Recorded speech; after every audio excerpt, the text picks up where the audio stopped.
Hello everyone, it's Ozgun here. First of all, thanks for all the love, all the feedback, all the support that you show to the Space-Time. Today, I like to show you how we made the Space-Time, my latest release with my brother MK8. It released on CLUBWRK, and today I will be demonstrating the track, how we make it. But before we start the walkthrough, I like to choose the winners of the sample pack giveaway. So as you know, my sample pack is released on CLUBWRK. And we decided to give 3 free copies to 3 people who commented to the video. We got 121 comments in the video. And now in here, I'm gonna pick 3 of the winners and let's go.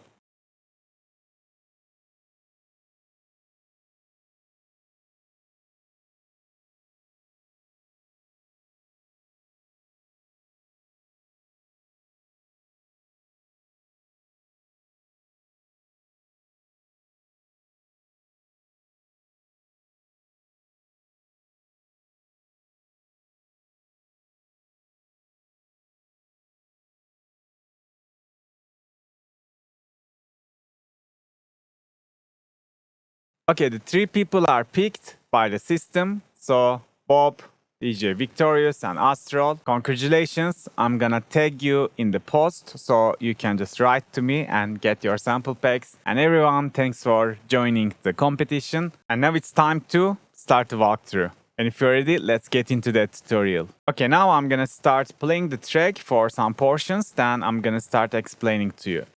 Space-Time.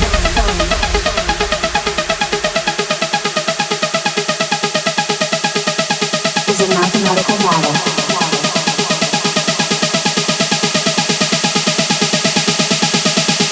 That combines the 3 dimensions of space. The 1 dimension of time. Into a single 4-dimensional manifold.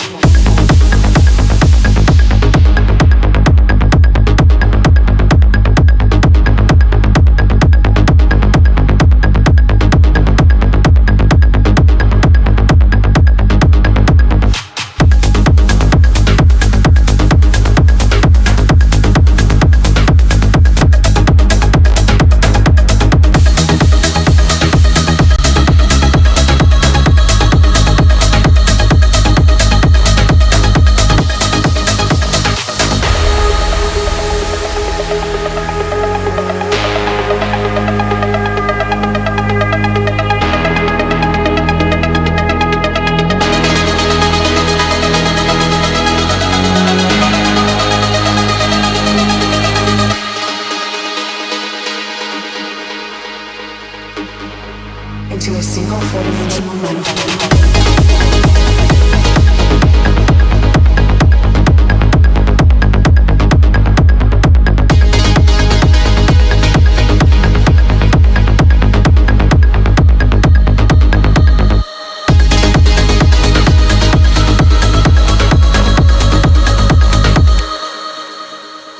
Yeah, the trick is like that. And maybe we can start with the kick and bass, then we talk about the other stuff. So for the kick, for the drop kick, we have used 3 different layers. Actually, the kick contains 2 main layers. It's a combination with 2 kicks. We got the first part of a kick, because the punch was very cool, and this was the kick from my sample pack. The tail was very nice.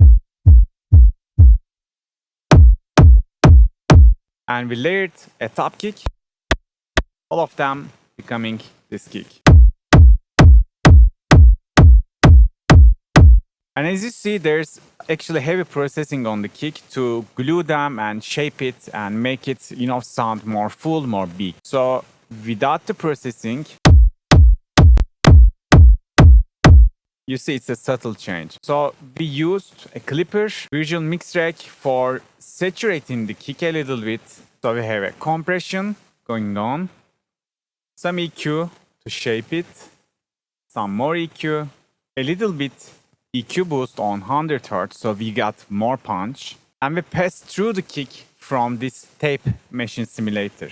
And lastly, with this plugin from Waves, I can just EQ the kick and adjust the output levels if I need it. So we just give a little bit low frequency boost. So yeah, we just tried to shape the kick that, make us very big. Because as you see, this drop doesn't contain that much elements. It's carrying by the kick and bass. So that's why the kick and bass should be very powerful. The bass sounds like that. We have two different layers. One of them is a sub bass,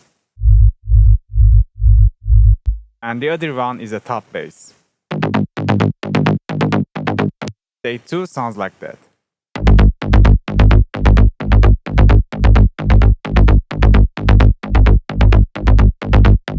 The bass layer has distortion, some EQ. We needed to separate it from the sub bass. We have a little bit OTT, some glue compression because the rolling bass always has too much peaks that we need to take care. And this is the sidechain. So we are using two sidechains. One of them is just to control the second hit, actually the first bass hit. In here, we just wanted to lower the velocity of it. And then just a regular sidechain. But if you check the kick, its sidechain is more hard. If you check the sub bass, because we need to separate it from the kick exactly. So kick bass like that.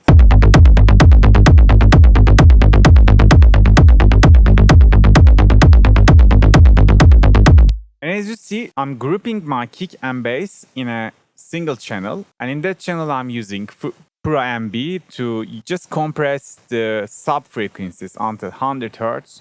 I'm using this preset, and yeah, this is just gluing the very sub frequencies, very low region. And the processing kick bass is like that. If you go to the other drop sounds, so for example, we got some synths going on, and we are just putting them as a ladder, as you see. We don't start with all of them.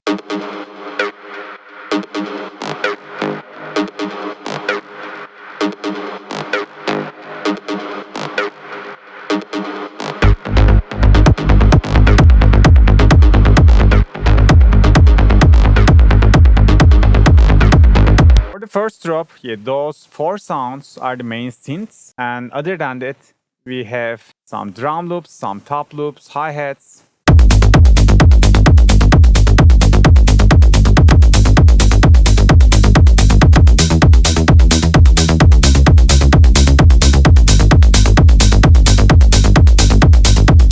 Other than that, we got some percussions. We got another synth percussion, synth plug.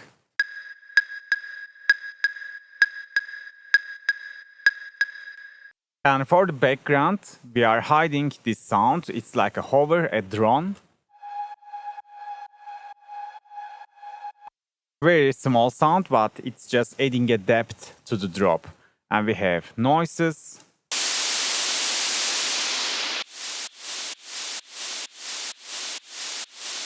We got a tom loop.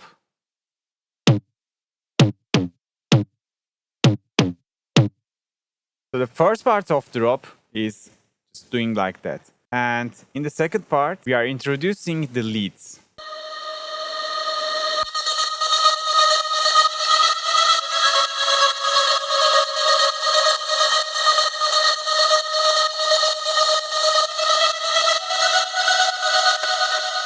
So MK8 make this sound, and this is his way of processing it. There's actually nothing, fancy. We got some tremolo going on, so we got the, the distorted pa that FX. But other than that, we got just reverb and some compression. There's nothing special. It's the sound itself. It's very beautiful. And other than that, we got an ARP, and which is playing in the drop, playing in the break section. This is like the main arpeggiato of the track. So we are just fading it in.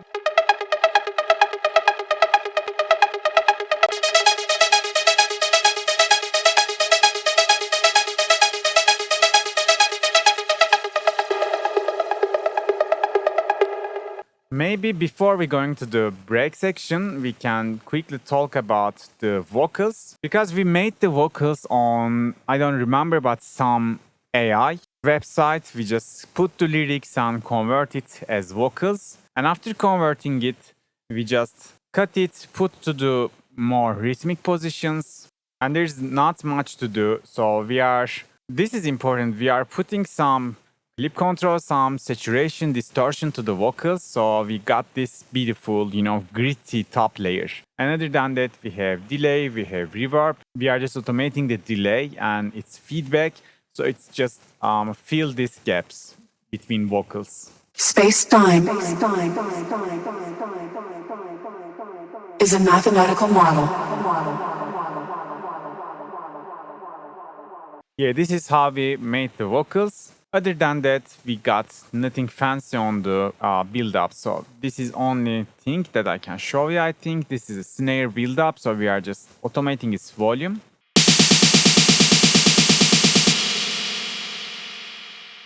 Okay, it's time to go to the breakdown section. So we are having some background sound.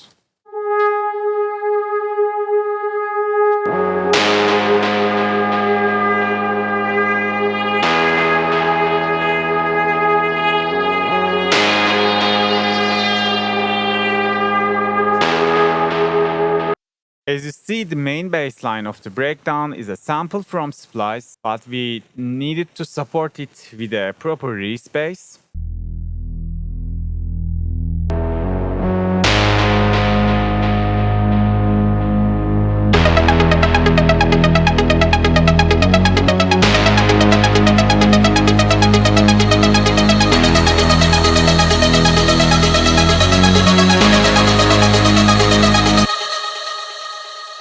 Yeah, 2 layers of bass and the same vocal lead that we use in the drop. The extra lead is in the break is this sound.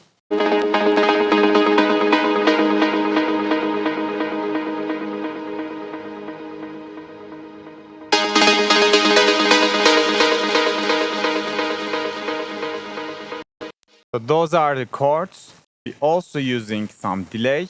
Actually, we're using 2 delays. So MK8 made this sound and he's using also some tremolo to achieve this, delay tails, which is like the signature of this characteristic sound. And these sounds are carrying to the second drop because the new lead we're introducing in the break is actually the second drop lead. Let's check the second drop because I think that's the only thing extra than the first drop. Single four-dimensional melody.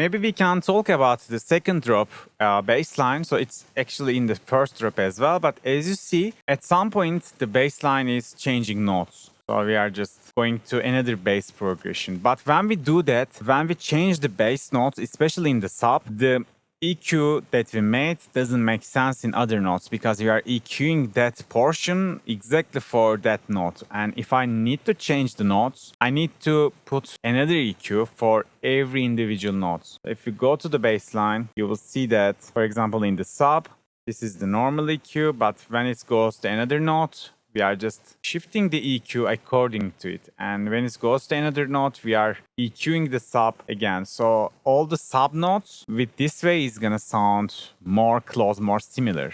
If you check the mixer in here, you will see that the automations are just affecting, turning on and off the EQs that we made separately for each note.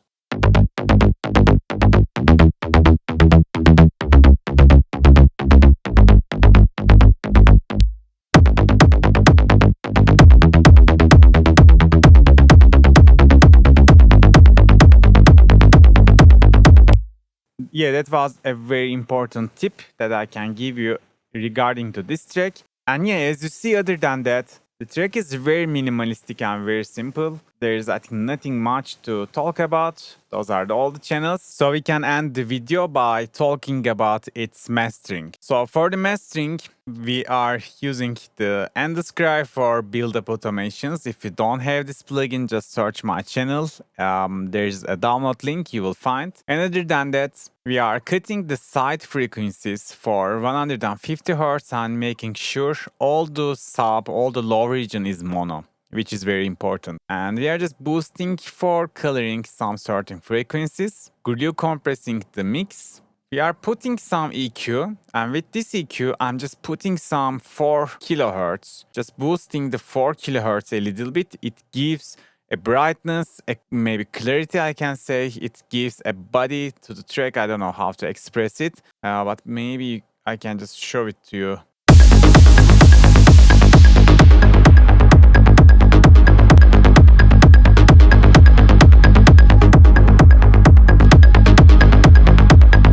So this is very good to boost a little bit on 4K.